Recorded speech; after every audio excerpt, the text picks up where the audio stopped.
Что общего у Ахмедзаки Валиди и создателя психоанализа Зигмунда Фрейда?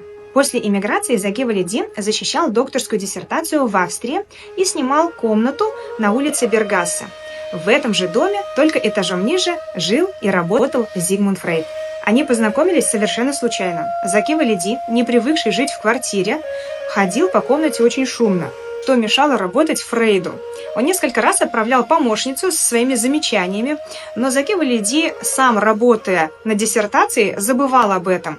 Тогда сам Фрейд лично решил обратиться к Заки Валиди с просьбой ходить дома потише.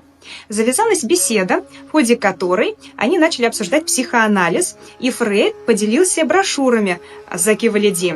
Вспоминая отношения между своими родителями, нашему земляку не особо понравилась идея об эдиповом комплексе, и он советовал Фрейду не смешивать такую интересную науку с половыми причинами, считая, что это снижает ее до уровня бульварной прессы. Фрейду стало интересно обсудить о половом воспитании в мусульманских семьях.